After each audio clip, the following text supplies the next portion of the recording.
है। सदगुरु कबीर साहब के एक छोटे से ग्रंथ बीजक को ही उठा लो,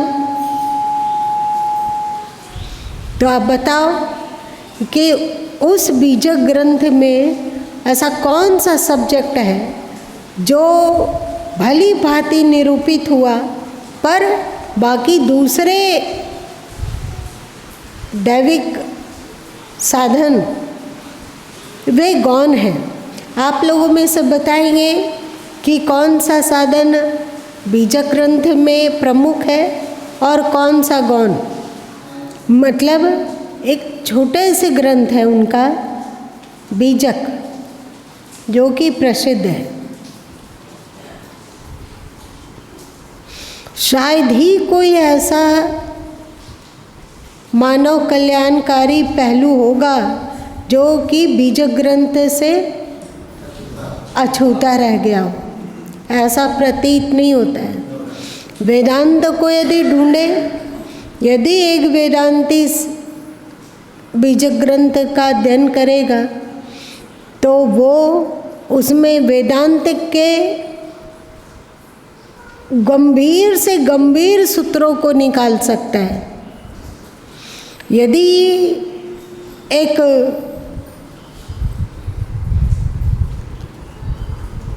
आत्मा और परमात्मा को की एकता मानने वाला साधक बीजक का अनुशीलन करे तो वो पाएगा कि सदगुरु कबीर साहब का बीजक तो वेदांत के सूत्रों से परिपूर्ण है। एक योगी यदि बीजक ग्रंथ का अध्ययन करता है तो कहता है कि योग का ऐसा कोई भी गूढ़ और कल्याणकारी तत्व नहीं है जो बीजक ग्रंथ में वर्णित ना हो।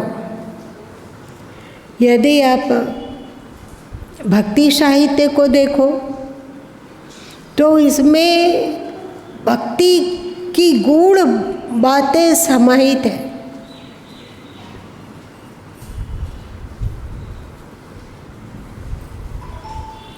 बीजक यूटोपिया जैसा लगता है।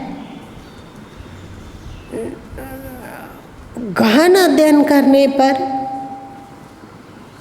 समझ में आता है कि जो हजारी प्रसाद द्विवेदी जी ने अपनी पुस्तक कबीर में लिखा कि जैसे हाथी के पैर में जंगल के सभी पशुओं का पैर समा जाता है, वैसे ही कबीर बानियों में समस्त संत और समस्त कल्याणकारी पहलू समाहित हो जाते हैं। एक बीजक ग्रंथ का यदि मनोयोग पूर्वक अध्ययन किया जाए तो फिर अन्य कोई ग्रंथ पढ़ने की आवश्यकता नहीं रहेगी। और यदि पढ़ भी लिया जाए, यदि अन्य ग्रंथों को पढ़ा जाए तो हर ग्रंथों में कबीर की छाया मिलेगी। ऐसा लगेगा कि बीजक में तो ये लिखा गया, ये लिखा गया। और एक बात है कि बीजक वो ग्रंथ है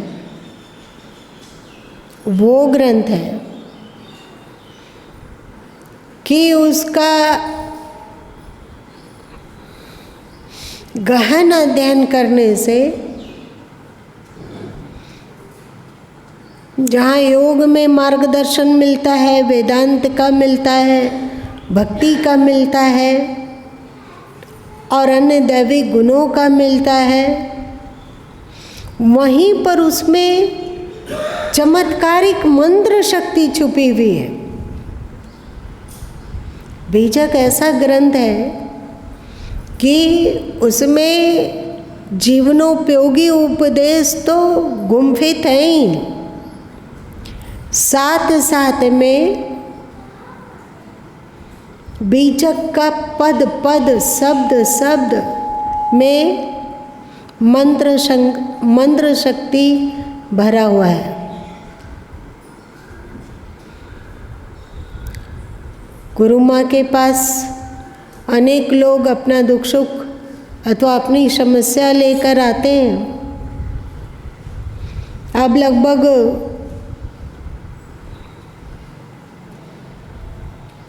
40-45 साल हो रहा है, उन्हें हमेशा बीजक से ही कोई मंत्र बताया गया, और यदि श्रद्धापूर्वक उस मंत्र का पठन पाठन किया गया और जैसे बताया गया उस तरह से उसका अनुशीलन किया गया, तो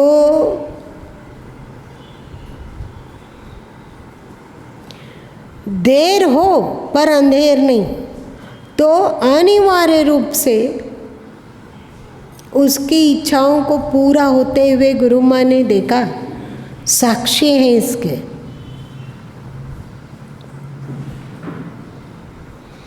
और एक बात है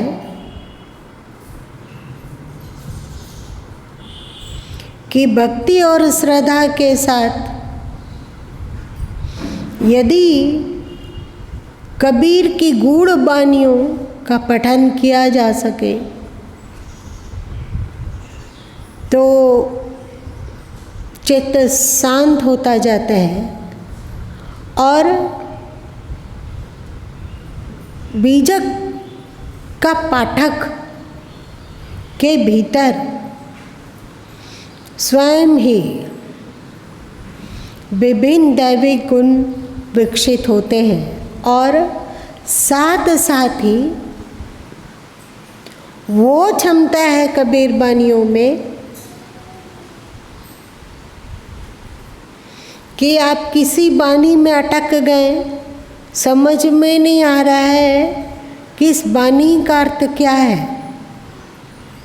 इस बानी में छुपा हुआ गूढ़ तत्व क्या है, गूढ़ रहस्य क्या है। आप आवाहन करें उसी बानी का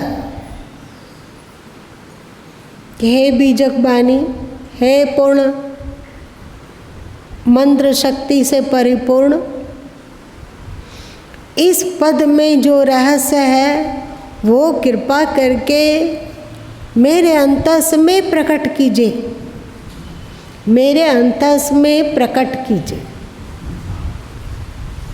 और कभी 1 दिन में, कभी 2 दिन में, कभी 3-4 दिन में उस वाणी में छुपा हुआ जो रहस्य है वो व्यक्ति के अंतस में अनावरित होता है। कहा जाता है, हमने आप सबों से सुना है कि सूचना का अधिकार, आप कोई आवेदन डालते हैं सूचना के अधिकार से संबंधित कि इसका ये इसका इसके पीछे तथ्य क्या है, तो हमने सुना है, इसका हमें बहुत अनुभव नहीं है, पर लोग कहते हैं कि सूचना के अधिकार में यदि आवेदन डाला जाता है तो 1 महीना, 1.5 महीना, 2 महीना ही सही, पर उसका उत्तर अनिवार्य रूप से आता है, लेकिन उसमें व्यतिरेक भी होता है, ज़्यादातर आ जाता है। अब आपको बताते हैं, सूचना के अधिकार को दिए गए आवेदन से भी बढ़कर अद्भुत है। और आवेदन देने के लिए किसी ऑफिस में नहीं जाना होता है। आप किसी गूढ़ विज्ञान को जानना चाहते हैं, किसी गूढ़ आध्यात्मिक रहस्य को समझना चाहते हैं और वो आप समझ नहीं पा रहे हैं, उसका कोई और छोर नहीं दिख रहा है, आप उस अपनी समस्या को अपने अंतस के ही ऑफिस में डाल दीजिए।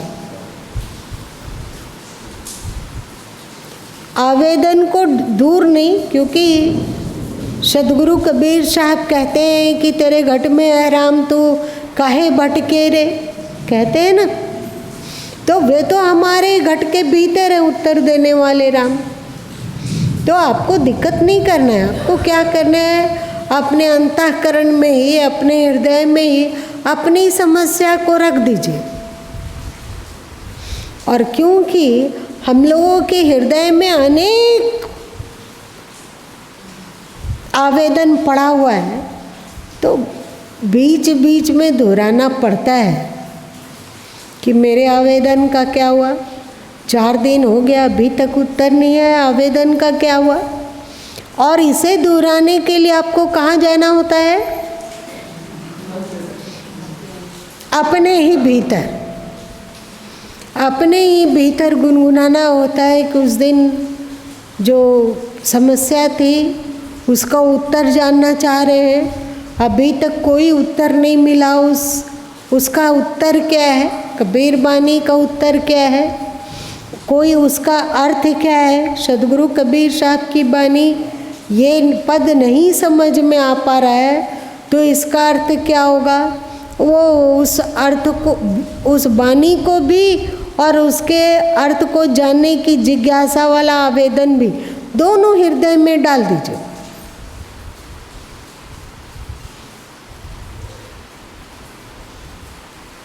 और आश्चर्य है, किसी का उत्तर 1 दिन में, किसी का उत्तर 10 मिनट में, किसी का उत्तर 2 घंटा में, किसी का उत्तर 1 दिन में, किसी का उत्तर 5 दिन में, किसी का उत्तर 10 दिन में, लेकिन वो आवेदन सचमुच का हो।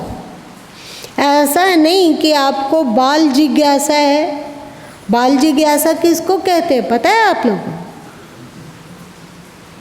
पिता की गोद में बैठा हो शिशु और पूछता है कि वो क्या है, पिता कहते हैं वो कौवा है। बच्चों को जानने में जिज्ञासा नहीं है, जानने में त्वरितता नहीं है, जानने की उत्सुकता नहीं है, उसको प्रश्न करने में उत्सुकता है। पिता ने कहा पुत्र वो कौवा है।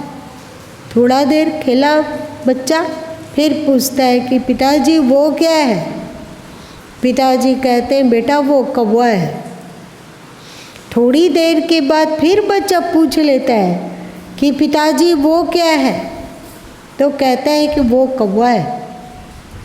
इस तरह बाल जिज्ञासा से दिया गया आवेदन भले ही रिजेक्ट हो जाता हो, क्योंकि हम लोग को उत्तर जानने में दिलचस्पी नहीं है। हम अपने अंतस की परीक्षा लेना चाहते हैं, हम अपने भीतर बसे हुए ईश्वर की परीक्षा लेना चाहते हैं कि वे क्या उत्तर देते हैं, उनको कुछ आता है कि नहीं, वे उत्तर देते हैं कि नहीं। इस तरह के 10 ऐसे हम लोग सिरफिरे लोगों के लिए परमात्मा के पास कोई समय नहीं है।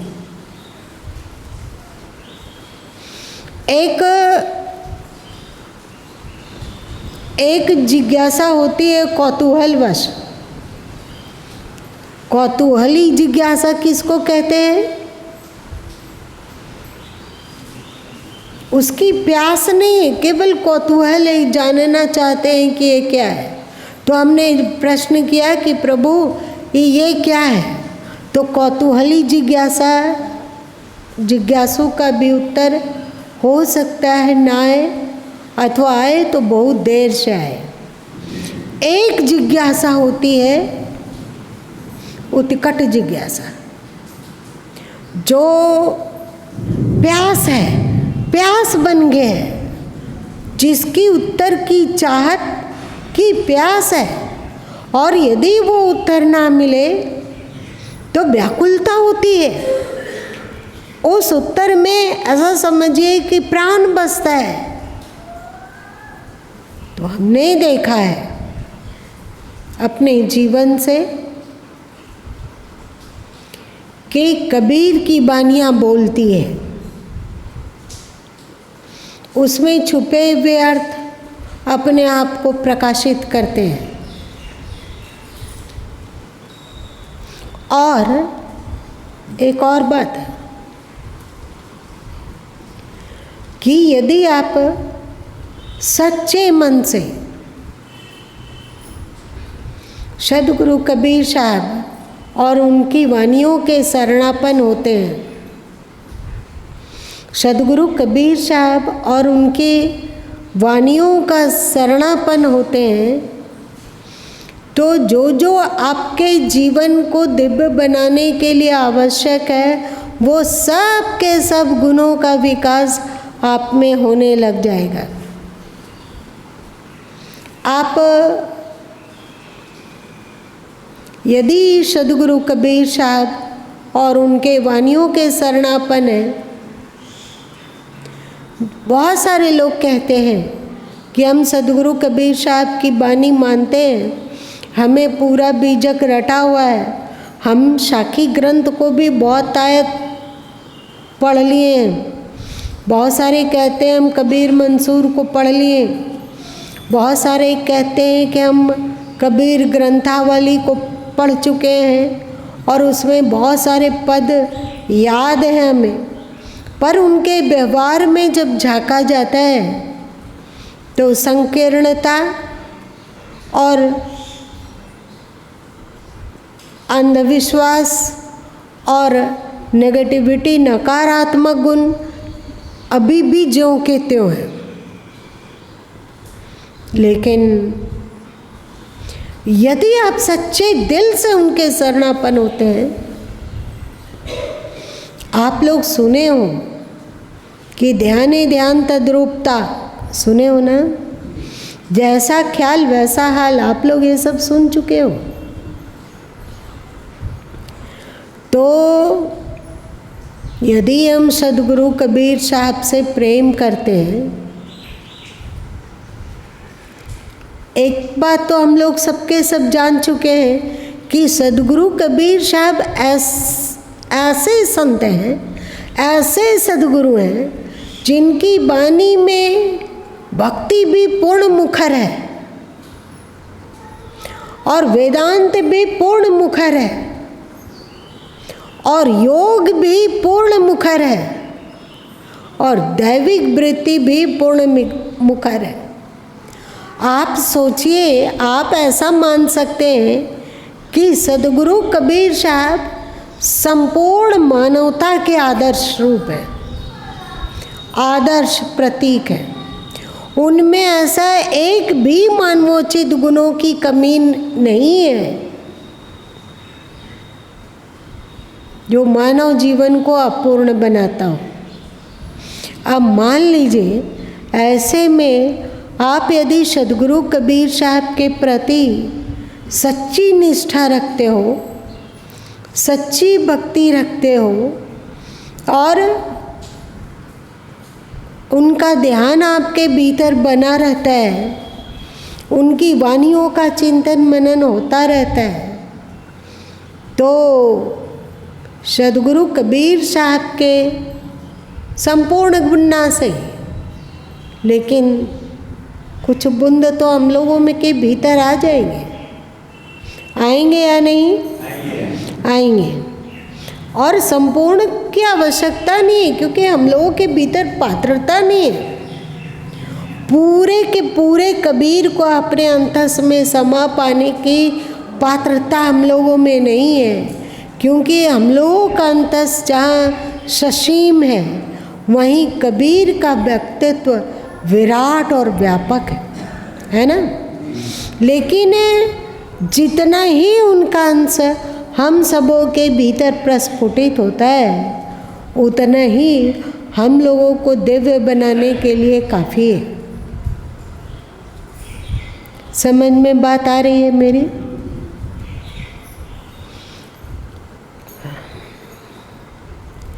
जिस भी पहलू पे जाएं,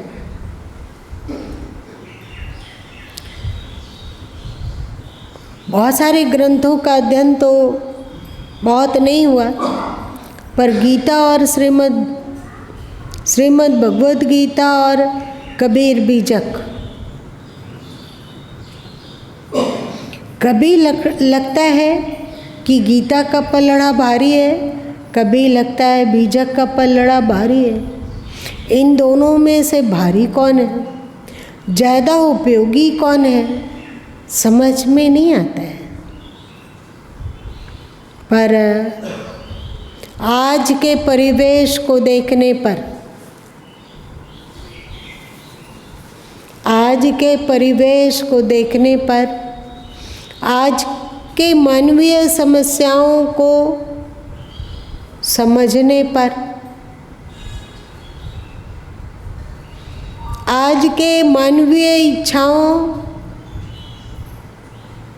को ढूंढने पर, आज वर्तमान के समाज के लिए श्रीमद् भगवत गीता की तुलना में कबीर बीजक ज़्यादा कीमती प्रतीत होता है। इसका मतलब ये नहीं है कि श्रीमद् भगवत गीता कीमती नहीं है, वो भी बहुत कीमती है। पर बीजक थोड़ा सा मनोयोग पूर्वक उसका पठन किया जाए तो हमें लगता है कि बीजक वाणी अपने में छुपे रहस्यों को खोलने के लिए स्वयं ही उतावल है। आप मन लगा के पाठ कीजिए, मन लगा के उसका अर्थ समझ कर आगे बढ़ने की कोशिश कीजिए, तो जो वाणी बेबूझ लगी, उस बेबूझ वाणी को आप अपने भीतर एक आवेदन की तरह रख दीजिए कि इसका अर्थ क्या होगा। और लगता है कि वो वाणी अपने में छुपे अर्थ को प्रकाशित कर देती है। और एक बात अनुभव किया है कि बहुत बार तो ऐसा होता है कि कोई आवेदन नहीं दिया कि हमें ये जानना है। आप समझ रहे हो मेरी वाणी को? आवेदन नहीं दिया कि ये वाणी हमें जानना है, लेकिन इतना ही काफ़ी है कि हम उनके भक्त हैं, हम उनका दिल खोल कर अनुसरण करते हैं। जैसे ही हम सब बोलते हैं कि हे सद्गुरु हम आपके शरणागत हैं, तो बस हो गया पूरा, अब हम लोगों का काम समाप्त। अब जो उनको हम जीवन में जो भी गुण विकसित करना अपेक्षित लगता है, वो बिना कहे बिना चाहे सब होता रहता है। सबके सबको वे देते रहते हैं। इसी को श्रीमद् भगवद गीता में योगक्षेम वाहाम्यहम् कहा गया है। जो मेरी शरण में है, जो मेरी भक्ति करता है, तो जो उसके पास नहीं है उसे भी मैं देता हूँ, और जो है उसकी भी रक्षा मैं करता हूँ। इसी योगक्षेम वाहाम्यहम् की तरह ही सद्गुरु कबीर साहब के बीजक में है कि जो मोहि जाने ताई में जानो, लोक वेद का कहा न मानो। जो मुझे जानता है मैं उसे जानता हूँ, मतलब जो मेरी भक्ति करता है उसे क्या चीज़ की आवश्यकता है वो मैं पूरी करता हूँ। यदि अवरोधक बनकर वेद और ये समाज भी आ जाए तो उनको एक तरफ कर देता हूँ। इतनी भक्तवत्सलता,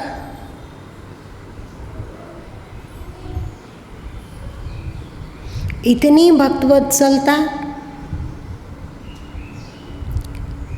कहा नहीं जाता है। और एक बात है, जैसे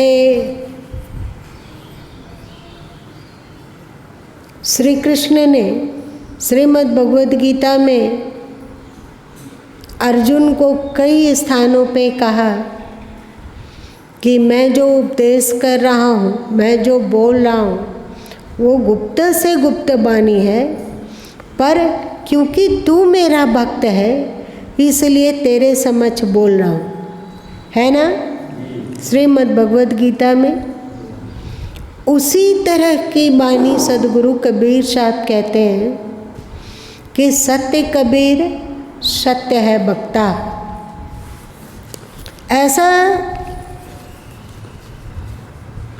कोई भी समस्या नहीं है जिसका निदान कबीर वाणियों में ना हो। इसीलिए इसके पूर्व जब सदगुरु कबीर साहब पर बोला जा रहा था तो कहा गया था कि सदगुरु कबीर साहब की वाणियाँ भूतकाल का रक्षक, वर्तमान का मार्गदर्शक और भविष्य का आलोक पथ है।